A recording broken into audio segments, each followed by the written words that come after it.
What's up? Welcome back. This is Graffiti Nefertiti.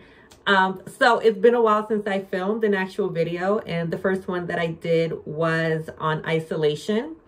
And I uploaded a couple of affirmation videos, which I was playing around with different music and different types of robotic text, really mainly for myself, but I also uploaded it to see if anybody else would be interested in listening to it.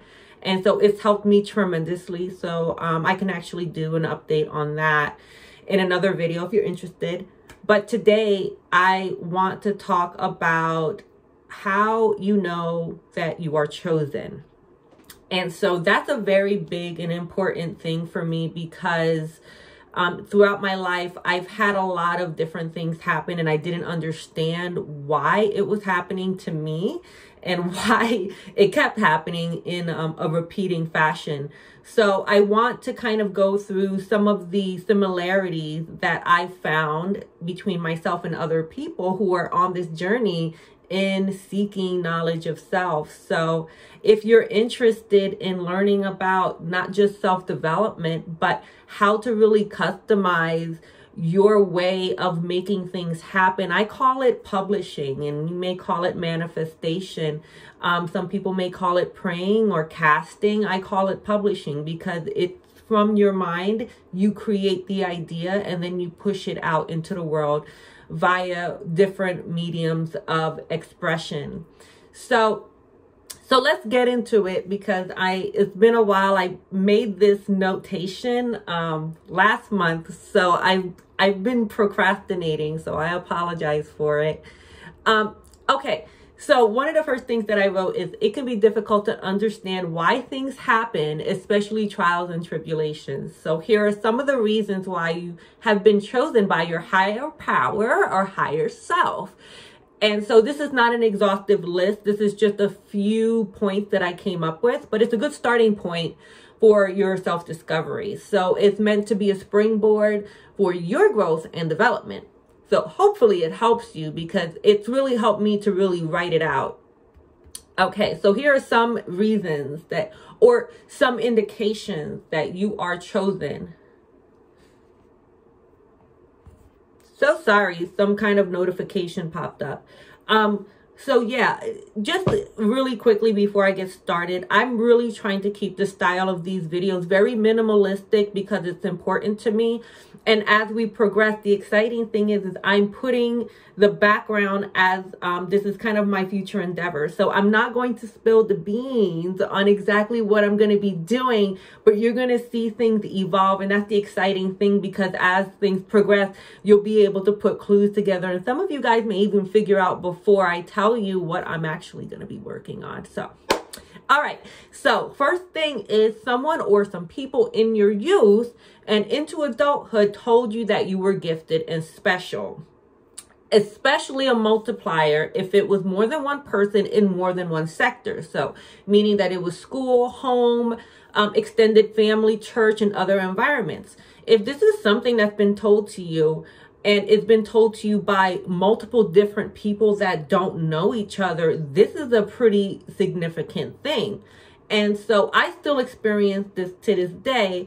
I'm in a completely new state. I moved and I will talk about that at some point in the future, but I'm in a new state. I'm in California. And so I don't really have roots here, but I noticed that people were telling me that there was something about me, that I was special or that I was a deep thinker. And so those are things that I really began to pay attention to because they were reflecting the energy that I was beginning to radiate, and even more so because I felt more free out here. So that's really important. If you've been told more than once that you are particularly special or there's something within you that radiates, that's a big thing.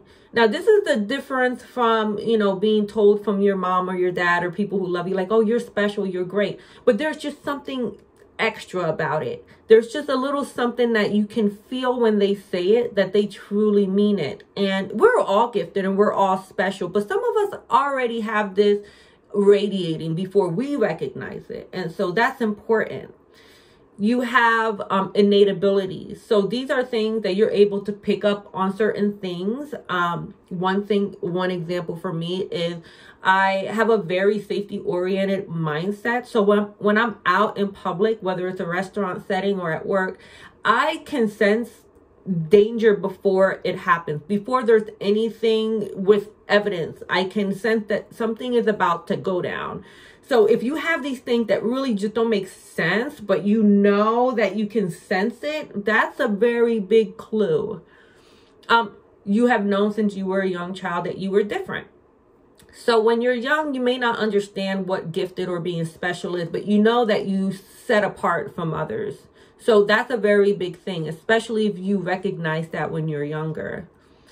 You've experienced a lot of deja vus. And I mean, deja vus are kind of like when you're in a situation or there's a moment that you're experiencing and you have this sensation that it's happened before, but you can't really place it.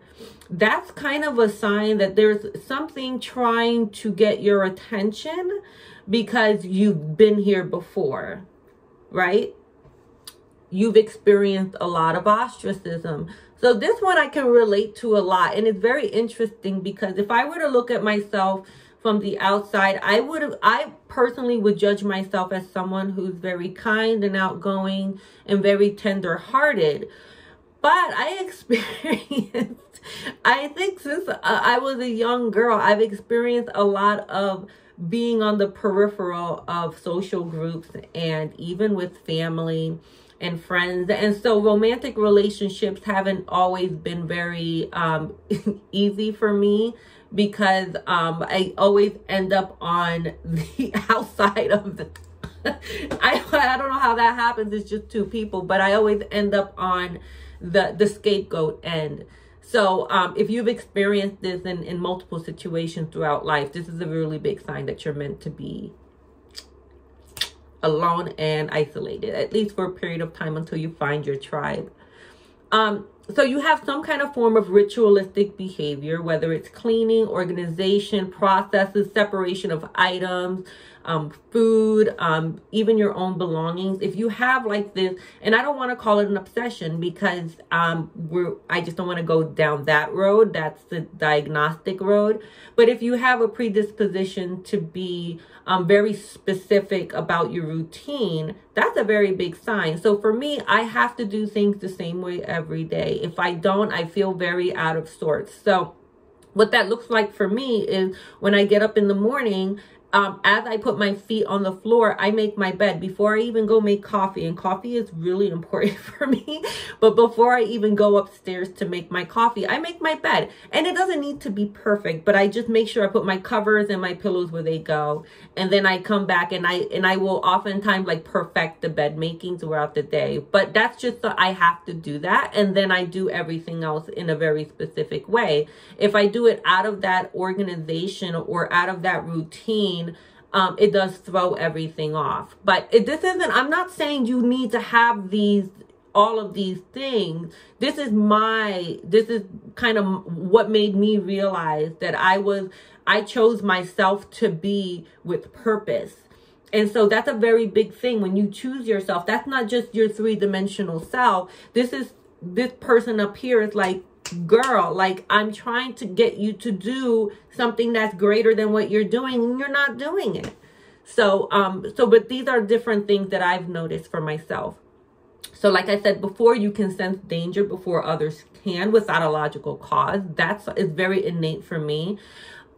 You push certain people away and you don't always know why. So I want to talk about this because this is like such a thing that I do, and it is kind of like, you ever look at like an emerald, and emeralds are my favorite, but you look at an emerald and emeralds are beautiful, but when you look at them, you see that they're full of flaws and inclusions. And so the more valuable ones have less inclusions, but in general, emeralds have inclusions. And so these inclusions form because of the pressure that caused to create it. And so it's really just a sign of the authenticity of that jewel. So for me, this is kind of like a flaw. It's like an inclusion, because I can either be super friendly and accepting of everyone and be close to everyone, or I can have boundaries and really protect myself so that I can be better. And so I've chosen to do that, and maybe too late in life.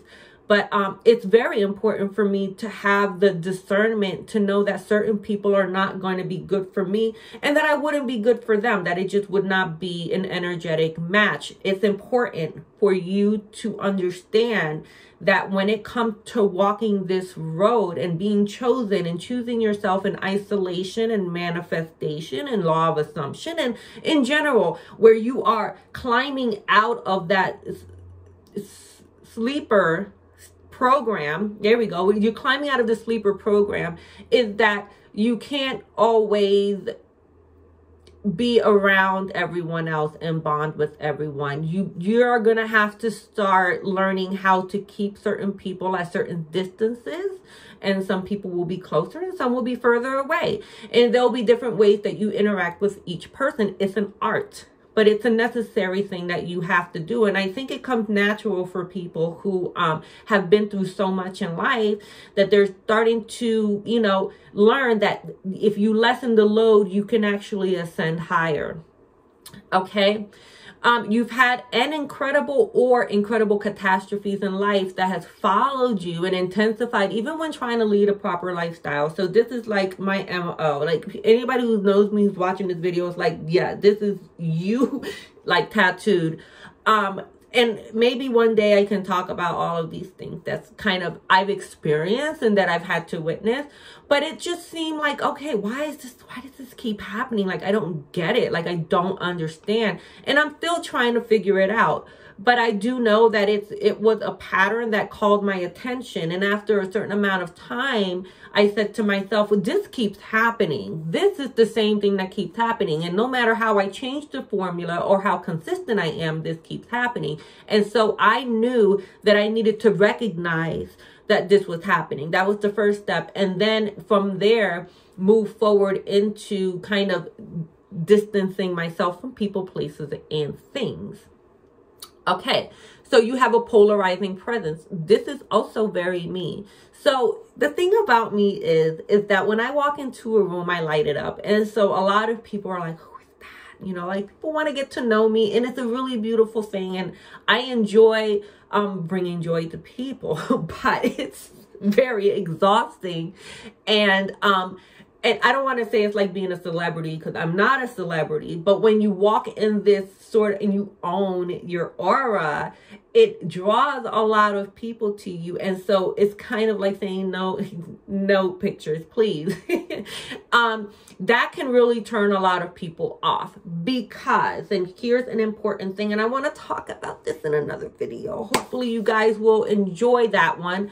But there's varying levels of light depending on people's connection to their higher self. Some people are very fragmented, so they don't have like a very clear connection. They're not able to transmit information and receive information on a consistent basis. So when they see someone who has a very clear connection and a clear light source, they're drawn to it because they need to feed their light. But when you're smart and you know this, you know that people with low light, not all of them can be around you, because they will take this light from you. So I try to, stay away from the energy hijackers, is what I call them, because they need to feed, they need to eat, they need to, sustain their life. And so they need their validation from you. And a lot of times, I don't give validation unless you're working as hard as I am on yourself, whether it's physical fitness, reading, or a creative pursuit. Even if it's scholastic in nature, if you're working on expanding your mindset, I'm more apt to be around you than I am around someone who's kind of stuck in a rut, who's going through a lot of problems, who doesn't want to get out of that pattern. There's a difference between someone who is fervently digging out, did I say that correctly? But they're trying to dig themselves out of that, out of that, what is the thing when you bury someone, that out of the hole, okay? out of the grave. They're trying to dig themselves out of the grave, and you see it, you give them the help. But I can only help those who want to help themselves. If you need validation, or you want someone to agree with you all the time and you don't want to hear the truth, I am not going to be that girl for you. You will end up not liking me. And that's really kind of the energy that I have. Either you love me or you just don't fuck with me at all. Excuse my language, but that's the truth. So anyway, okay, so this just a disclaimer. I'm not a doctor. Okay, I'm not a doctor. I'm not a mental health therapist, and this is not a substitute for professional medical advice. So do your own due diligence, and if you have any mental health issues, please go see a professional, talk to someone. This is really meant for people who are like, I get what she's saying, that we're going the same way. You understand? Like, I'm on the bus, you can come on the bus with me, but if it's not the way that you're going, or you don't think that this is the right thing for you, please just disregard what I'm saying and go talk to someone who's an actual professional. I'm only speaking from my experience, and you know, I have a lot of experience. Okay, so I think that is everything that I've had to say. I want to start making more affirmation videos. I'm kind of thinking, like, what am I going to make next? What's going to be the topic? I want to redo a couple of them because they didn't really come out the way I wanted them to.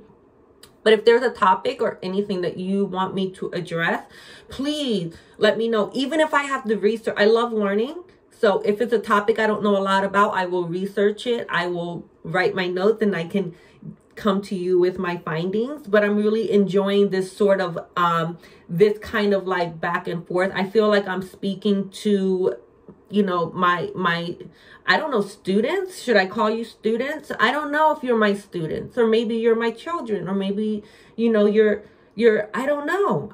What are you to me? I don't know. I'll have to leave that up to you guys. You guys decide what you want to be to me. I will take that role very seriously, and the responsibility will not be taken lightly. But anyway, with a full heart, I send you lots of love and light. Please know that you're not alone in this world. We are all part of one. If you think it, you believe it, you shall be it. Okay, so there are so many wonderful things that I just can't wait to share with you guys, but we have to wait until it's fully published and it's out there. But please stay blessed, stay happy, stay safe. And if you have any questions, comments, or concerns, you can put it in the comments below. All right? Mwah, mwah. Lots of love. Peace.